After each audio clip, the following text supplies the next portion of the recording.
lesson, we will learn how to recognize root numbers, convert rational power numbers into root form, simplify root numbers, do addition, subtraction, multiplication, and division of root numbers, and then rationalize the denominator of root numbers. Let's start. First thing first, what is a root number? Root numbers are basically numbers with the symbol like this. You can say as square root. Most root numbers can be simplified into rational numbers because root numbers can be written as fractional like a upon b, where a and b are integers and b is not zero. So, they are not rational numbers, we call them irrational. In a general, root look like this. Square root of a, where a is a positive number and the result is a whole number. Let's check out an example. First, square root of 9 equals 3. This is a perfect square root and it is rational. But square root of 2 equals 1.41 and it keeps going. This is imperfect square root and it is irrational. If the root gives a whole number or a decimal that stops and repeats, it's rational. And if it's a long decimal that never ends and never repeats, it is irrational.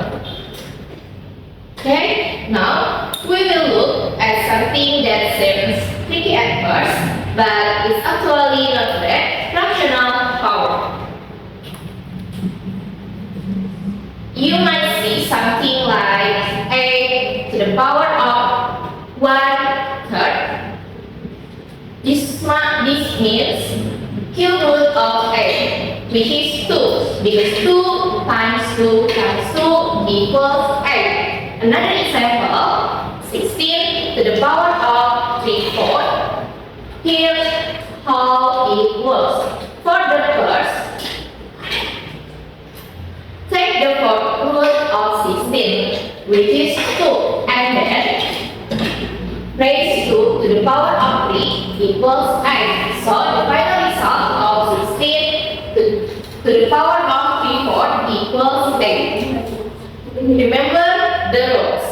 First, a to the power of 1/8 means the nth root of 8. And then a to the power of m/n means the nth root of 8 raised to the nth power.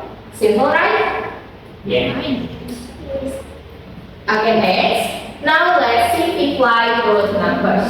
Simplifying root numbers means writing root in their simplest form. We do this by breaking down the numbers inside the root into factors. So we can take out the part that has a perfect square. There are steps for simplifying. The first, factor the number inside the root. Second, find any perfect square inside and then take the root of the perfect square.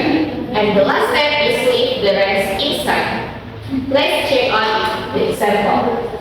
There is a square root of 50. First step, we can factor the number inside the root. Square root of 50 equals square root of 25 times 2, or we can write like this, square root of 25 times square root of 2. And then find any perfect square inside. We have found the perfect square root, which is square root of 25. And then the root of the square root of 25 is 5. So, leave the 2 inside and the final result is 5 root 2. You can also use prime factorization. Take The prime factors of 72 are 2 times 2 times 2 times 3 times 3. Group the twins, which is 2 times 2 and 3 times 3. And then we can multiply the twins, which is 2 times 3 equals 6. And then over 2 stay inside. So the final result is 6 root 2. Let's move on to operation with roots. We will go over addition and subtraction, multiplication and division. The first, addition and subtraction. Remember the rule? You can only add or subtract the root terms that have the same root inside. First step, you can identify the root form of each term and then simplify the root form if possible. And the last step is, if the base values are the same, add or subtract the coefficient.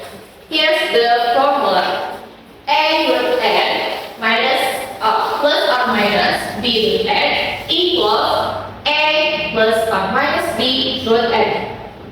For example, 3 root 2 plus 5 root 2 equals 3 plus 5 root 2 equals 8 root 2. And then 7 root 3 minus 4 root 3 equals 7 minus 4 root 3 equals 3 root 3. For square root of 2 plus square root of 3, we cannot combine those because they are not like terms. Okay, next. Second is root for multiplication. Here's a general formula. There are square root of a times square root of b equals square root of a times b. And then a root x times b root y equals a times b root x times y. We can multiply. For the first, we can multiply the number outside the root, and then we can multiply the number inside the root. And the last, we can simplify it possible. For example, 2 root 3 times 4 root 5. For the first, we can multiply the numbers outside the root, which is 2 times 4 equals 8. And then we can multiply the numbers inside the root, which is square root of 3 times square root of 5 equals square root of 15. So the final result is 8 root 15. Division of root forms. Same idea, we can divide the number outside the root and we can divide the number inside the root. The general formula is x root a over y root b equals x divided by y and root a over b, where b is not 0. For example, 4 root 8 over 2 root 2. First, we can divide the number outside the root, which is 4 divided by 2 equals 2. And then we can divide the number inside the root. So the final result is 2 root 9. The last. Here a fancy word, rationalizing the denominator. It just means we don't want square root at the bottom of a fraction. The first, if the denominator contains one whole form, we can multiply the numerator and denominator by the same root and then simplify the sum. For example, we have 5 over the square root of 3. We can multiply the numerator and denominator by square root of 3. So 5 times square root of 3 equals 5 root 3, and then square root of 3 times square root of 3 equals 3. So the final result is 5 root 3 over 3.